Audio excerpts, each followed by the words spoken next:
সালামু আলাইকুম। তো শেয়ার বাজারের কোম্পানি পরিচিতির আজকের ব্যাংকিং পরিচিতিতে আমাদের থাকতেছে ইস্টার্ন ব্যাংক। এমন একটা ব্যাংক যেইটা একদম সম্পূর্ণ বন্ধ হয়ে গেছিল।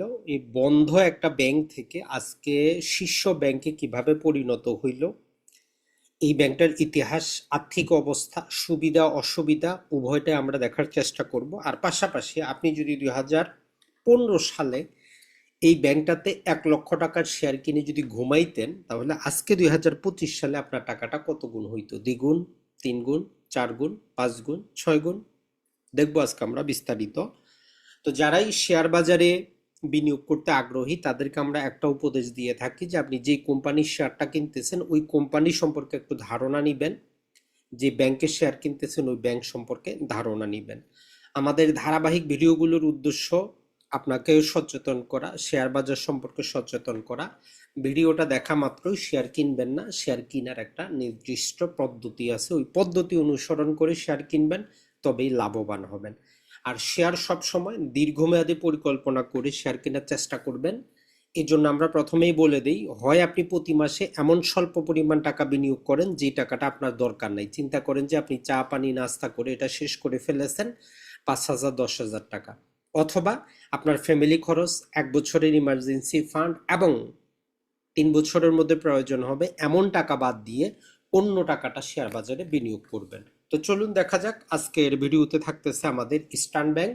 এর পূর্বে আমরা উত্তরা ব্যাংক, ব্র্যাক ব্যাংক, এটা ছাড়া প্রাইম ব্যাংক, এরপরে আমাদের ইউসিবি আলোচনা কিন্তু আমরা করেছি। এই প্লে লিস্টটা আপনি পাবেন।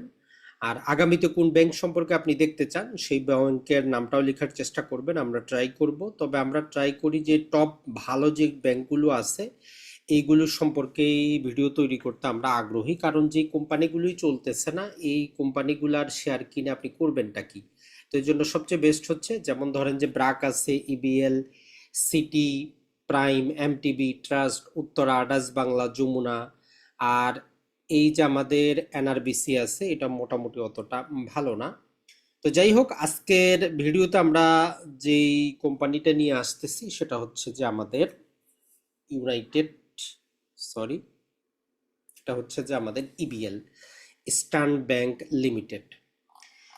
তো এই ব্যাংকটার ইতিহাস যদি আমরা দেখি, যে আসলে যেটা হচ্ছে এই ব্যাংকটার নতুন কোনো ব্যাংক না, এটা হচ্ছে যে আমাদের 1900, মোটামুটি যদি দেখি 91 সালে যে কাহিনীটা হয় সেটা হচ্ছে যে বিসিসিআই, মানে হচ্ছে ব্যাংক অফ কমার্শিয়াল, এটা একটা পাকিস্তানি ব্যাংক ছিল, পাকিস্তানি উদ্যোক্তা ছিল। ব্যাংকের মোটামুটি মালিকানা যদি আমরা দেখার চেষ্টা করি, 25% ছিল ব্যাংক অফ আমেরিকা এবং 75% হচ্ছে আবুধাবি শেখের, এই দুইজনের নামে নিবন্ধিত। লুক্সেমবার্গে নিবন্ধিত। পাকিস্তানের ছিল হেড অফিস এবং ইউকেতে ছিল দ্বিতীয় অফিস। সারা বিশ্বে তারা যেটা করে, অতি অল্প সময়ে প্রায় অনেকগুলো বিশ্বে ব্রাঞ্চ খুলে টাকা দুই নাম্বারই করে নানা প্রকার দেশ তাদের কি করে, টাকা জব্দ করে। তো এরই ধারাবাহিকতায় 1991 সালে এই বিসিসিআই ব্যাংকটা বন্ধ হয়ে যায়। তো এই ব্যাংকে বাংলাদেশি যারা আমানতকারী ছিলেন, আমানত হোল্ডার ছিলেন, তো এদের অবস্থা দেখে সরকার যেটা করে, তখন সংসদে সরকার ট্রাই করে যে এইটাকে কি করে চালু করা যায়। তো এর জন্য যারা শেয়ার হোল্ডার ছিল, আমানতকারী ছিল, এদেরকে বলা হয়েছিল যে হয় তারা ব্যাংকের শেয়ার কিনুক নতুন ব্যাংকে, অথবা 5-6 বছর পরে তারা কি পাবেন, তাদের আমানত ফিরে পাবেন। তো ভাগ্যবশত তখন যারা এই ব্যাংকের বৃহৎ আমানতকারী ছিল এরা ব্যাংকের 40% শেয়ার কিনে নেয়। বাকি 60% সরকার অর্থায়ন করে। এই 100%-এ 1991 সালে শুরু হয় ইস্টার্ন ব্যাংক লিমিটেড। তাহলে ইস্টার্ন ব্যাংকের জন্মটা আমরা দেখলাম যে এইটা হচ্ছে বিসিসিআই, যেটা 1972 সালে প্রতিষ্ঠিত একটা ভালো ব্যাংক ছিল। দুর্নীতির কারণে 91 সালে সারা বিশ্বে বিভিন্ন অফিস জব্দ হওয়ার কারণে বাংলাদেশেও সেটা জব্দ হয়ে যায়। তখন 1992 সালে এই ব্যাংকটা প্রতিষ্ঠিত হয়। বলতে পারেন একটা বন্ধ ব্যাংক, যেখানে এখন যেমন 5টা ব্যাংক বন্ধ হয়েছে আমানতকারীরা টাকা পাবে, ওই রকম অবস্থাটা ছিল। 2005 সালে ব্যাংকটা শেয়ার বাজারে নিবন্ধিত হয়। আর এই ব্যাংকটা যেটা হয় সেটা হচ্ছে যে 92 সালে প্রতিষ্ঠার পর থেকে 6 বছর পর্যন্ত লজেই ছিল, টানা 6 বছর লজে ছিল। এরপরে যখন লাভে আসলো তখন সরকার তার অংশটা বিক্রি করে দেয়, ওই যারা বাকি শেয়ার হোল্ডার ছিল তারা এই সম্পূর্ণ অংশটা নিয়ে নেন। তো এই ব্যাংকটা যদি আমরা দেখার চেষ্টা করি, বর্তমানে মোট শাখার সংখ্যা 85টি, তার মানে শাখার দিক থেকে ব্যাংকটা কিন্তু খুবই ছোট। ব্যাংকটা কিন্তু প্রত্যন্ত কোনো অঞ্চলে পাবেন না, এমনকি কিছু বিভাগীয় জেলায় তো নাই, এমনকি কিছু যেমন ধরেন যে জেলা শহরে এদের কোনো শাখাই নেই, পঞ্চগড়, ঠাকুরগাঁও, দিনাজপুর এদের কোনো শাখাই নেই। তার মানে ব্যাংকটা ও যদি আমরা বলি এগুলো ব্যবসায়িক কমিউনিটির বড় শহর কেন্দ্রিক। উপশাখা হচ্ছে 45টা, আর এজেন্ট ব্যাংকিং হচ্ছে তাদের বর্তমানে 118টা। তারা এজেন্ট ব্যাংকিং চালু করতেছে, অতি সম্প্রতি তারা ইসলামিক ব্যাংকিং চালু করেছে, আর এখান থেকে ভালো পরিমাণ ডিপোজিট কিন্তু তারা পেয়েছে। এটিএম বুথের সংখ্যা হচ্ছে 353টা। তাহলে আমরা বলতে পারি এই ব্যাংকটা প্রান্তিক মানুষের ব্যাংক না, এই ব্যাংকটা ওই সিটি ব্যাংকের মতোই, এটা হচ্ছে টপ ক্যাটাগরির মানুষের। তো এই ব্যাংকটার বিশ্বাস আছে, আস্থা আছে, ভালো যারা বড় বড় উম, কোটিপতি তাদেরই অ্যাকাউন্ট এই ব্যাংকে। পাশাপাশি এদের বিনিয়োগটা এরা ধারাবাহিক ভালো করার পিছনে এর কারণ হচ্ছে বিনিয়োগটা তাদের ফার্মা এবং কেমিক্যাল সেক্টরের ফ্যাক্টরিগুলোকেই তারা বিনিয়োগ করেছে, আর গার্মেন্ট সেক্টর, ভালো গার্মেন্ট সেক্টর, এই দুই সেক্টরের মধ্যেই তারা লোনগুলো দিয়েছে। ওই জন্য তাদের টানা তারা বিগত 20 বছরে 3% কমে রাখতে পেরেছে তাদের এনপিএলটা।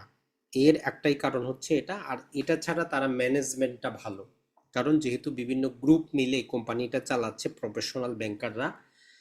আর এর শাখা সংখ্যা কম হওয়াতে ভবিষ্যতে এইটা যদি গ্রো করতে পারে তাহলে আপনার শেয়ারটা রকেট গতিতে কিন্তু আগাবে।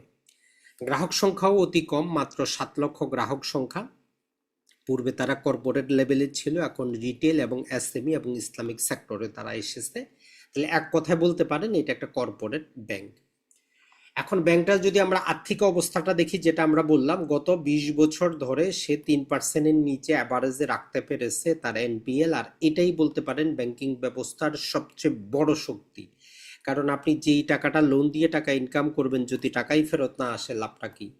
এটা ছাড়া বাংলাদেশ ব্যাংকের যে সিআরআর 4% বাধ্যকতা, এটা তারা কখনো ডিফল্ট করে না। এসএলআর যেটা আছে 13%, এটাও ডিফল্ট করে না। এডিআর রেশিও সবসময় মেনে চলে। এটা ছাড়া ক্যাপিটাল এডিকুইটি রেশিও যেটা 12.5%, সেটাও মেনে চলে। এমনকি তাদের তো 15% আছে, যেটা খুবই ভালো।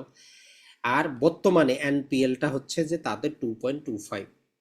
তাইলে বর্তমান তাদের এনপিএলটা কিন্তু খুবই কম। যেমন আমরা দেখি যে এখানে উত্তরা ব্যাংক, সরি, এটা হচ্ছে যে আমাদের ইস্টার্ন ব্যাংক 2.25।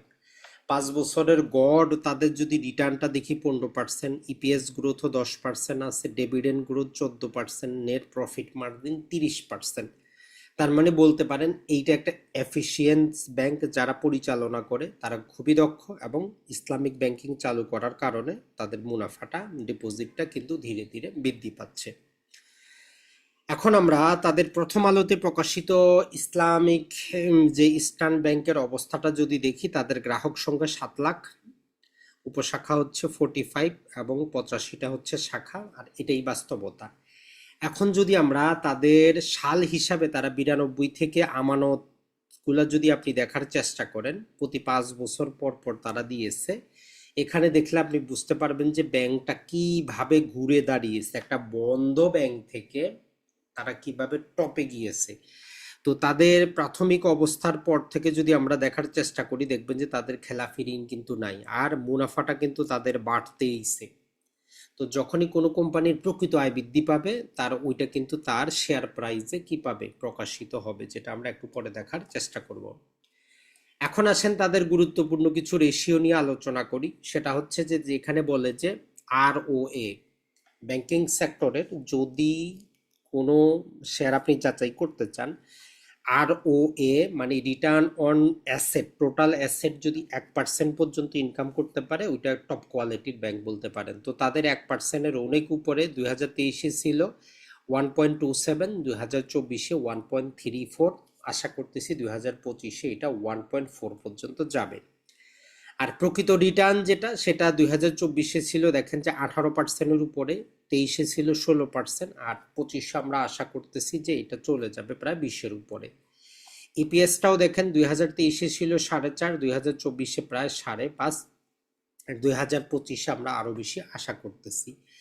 আর পিই, প্রাইস টু আর্নিং রেশিও যদি আমরা দেখার চেষ্টা করি, তার মানে প্রাইসটা আপনি সস্তা দামে পাচ্ছেন। 2023-এ ছিল 6.54-এ, আর 2024-এ যদি আমরা দেখি 4.47, এবং 2025-এ আরো কম, একটু পরে আমরা দেখব। আর এই যে মন্দ ঋণের বিপরীতে তাদের যে টাকা, সেটা দেখেন যে 12.5% থাকলেই হয়, এটা তারা রাখছে 15%। এই ব্যাংকটা ইচ্ছা করলেই 15% থাকার কারণে, এনপিএল না থাকার কারণে তারা 50% পর্যন্ত বোনাস কিন্তু দিতে পারে। চাইলে তারা 25% শেয়ার বোনাস দিতে পারে, 25% ক্যাশ ডিভিডেন্ড কিন্তু দিতে পারে। তবে তাদের যে ম্যানেজমেন্টের ভাষ্য হচ্ছে, তারা কিছু পরিমাণ টাকা তাদের ব্যালেন্স শিটে রাখতে চায়, যাতে যেই কোনো প্রকার ফাইন্যান্সিয়াল ক্রাইসিসে তারা যাতে সেখানে থাকে। তো এর জন্য প্রতি বছরই তাদের রিটেন আর্নিংটা ভালো। এরপরে যদি আমরা দেখার চেষ্টা করি, এনপিএল রেশিও তো এটা গত বছরের ছিল, এবার তো আরো কমলো। এরপরে যদি আমরা দেখি গুরুত্বপূর্ণ আমাদের আর কি কি জিনিসগুলো আছে, ব্রাঞ্চও তাদের দেখেন যে তাদের ব্রাঞ্চ কিন্তু বাড়াচ্ছে না। তো ব্রাঞ্চ না বাড়াইলেও এক হিসাবে ভালো, যেইটা আছে এইটার মধ্যেই কিন্তু সে ভালো পরিমাণ ইনকাম করে দিতে পারতেছে। তো ব্রাঞ্চের পরিবর্তে তারা সাব ব্রাঞ্চ বৃদ্ধি করতেছে 33টা থেকে 45টা। তারা এজেন্ট ব্যাংকিং বৃদ্ধি করতেছে 102টা থেকে 118টা। এটা কিন্তু একটা ভালো দিক, কারণ একটা ব্রাঞ্চ খুললে অনেক টাকা পয়সা খরচ, অনেক বিল্ডিং নিতে হয়, ভাড়া দিতে হয়। সে তুলনায় সাব ব্রাঞ্চগুলো ছোট হয়। এটা ছাড়া এজেন্ট ব্যাংকিং তো বুঝতেই পারেন খরচ আরো কম। তো তাদের এটা একটা স্মার্ট মুভ হইতে পারে। এরপরে যদি আমরা দেখি এটিএম সংখ্যা তারা ধীরে ধীরে বাড়াচ্ছে, যেহেতু এটিএম থেকে নানা প্রকার ট্রানজ্যাকশন বিভিন্ন প্রকার ব্যাংকে করে, তো আরও সুবিধা পায়। এটা ছাড়া পজ মেশিন বিভিন্ন জায়গায় বিভিন্ন থেকে যে আমরা যেগুলা ক্রয় করি, সেটাও তারা বাড়াচ্ছে, এইটার মাধ্যমে তাদের জিনিসগুলো বাড়তেছে। এটা ছাড়া ফরেন করসপন্ডেন্টও তারা বাড়াচ্ছে, মোটামুটি ভালো বলতে পারি আমরা। ইসলামিক ব্যাংকিং উইন্ডো তারা 20টা খুলেছে, মোটামুটি এখন পর্যন্ত এটা আরো বাড়বে। এখান থেকে তাদের সবচেয়ে বেশি পরিমাণ গ্রো ডিপোজিটগুলো কিন্তু তারা পাইছে। এরপরে যদি আমরা দেখার চেষ্টা করি, সেটা হচ্ছে যে দেখেন যে যেটা আমরা বললাম, কিছু কিছু জেলায় তাদের এই যে পঞ্চগড়, এদিকে ঠাকুরগাঁও, দিনাজপুর, কোনো তাদের ব্রাঞ্চ নাই। এটা ছাড়া ময়মনসিংহের অনেক অঞ্চলেও তাদের নাই।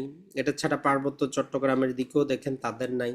তার মানে আমরা বলতে পারি এইটা হচ্ছে যে টপ কোয়ালিটির, টপ লেভেলের বড় ব্যবসায়ীর বড় জায়গায় তারা শাখাটা রেখেছে। তো মোটামুটি স্মার্ট মুভ বলতে পারেন, ভালোই আছে, খারাপ কি। এরপরে যদি আমরা দেখার চেষ্টা করি যে শেয়ার হোল্ডিংটা বর্তমানে ডাইরেক্টরদের 30%-এর উপরে আছে, বাকি জেনারেল পাবলিকের 24%, আর বিভিন্ন ইনস্টিটিউটের আছে 44%, আর ফরেন ইনভেস্টর আছে সামান্য।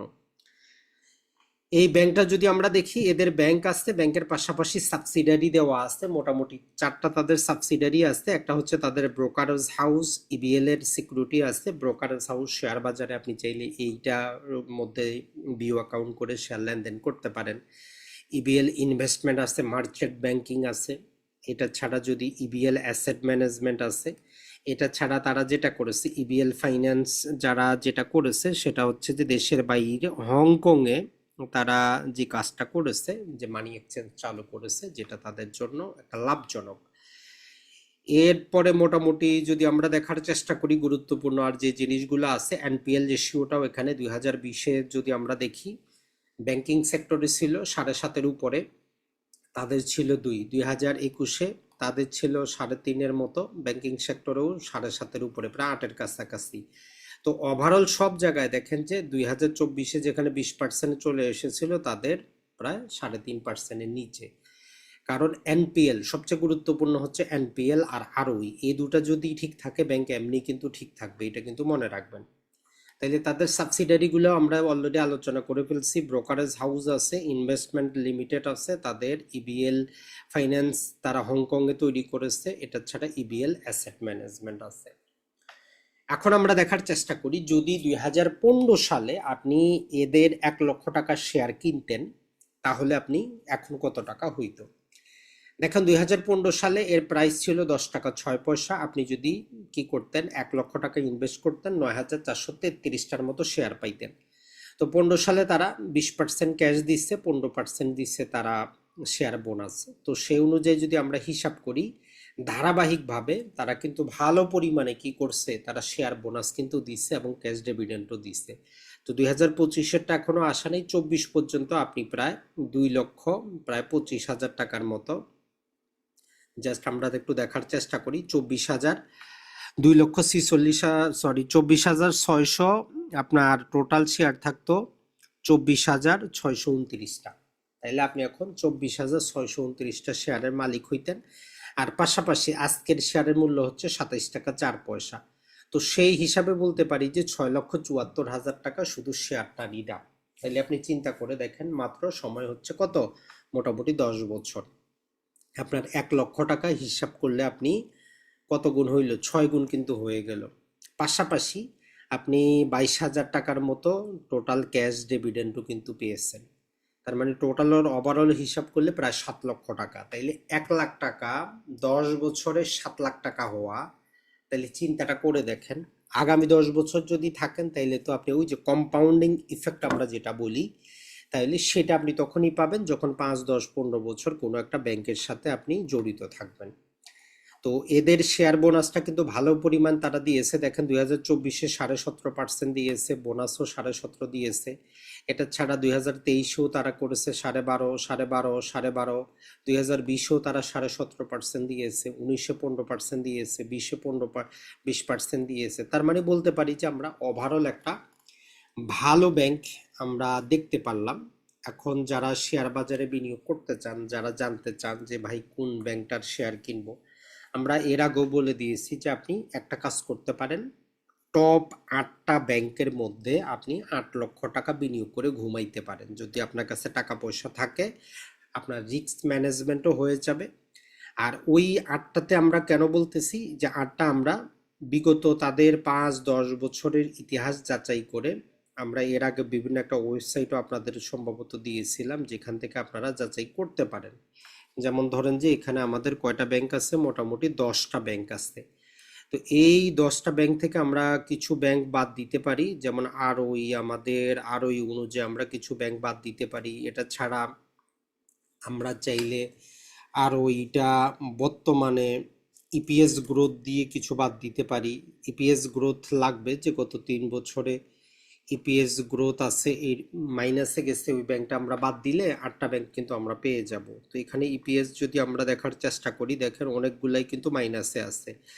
এমটিবি বাদ দিব, ডাচ বাংলা বাদ দিব, তার মানে 3টা আমাদের বাদ যাবে। তো আমরা যদি 1ও দিয়ে দেই যে 1% করে ইপিএস বাড়ুক, তাইলে দেখবেন যে মোটামুটি 60টার মতো ব্যাংকই পাচ্ছি।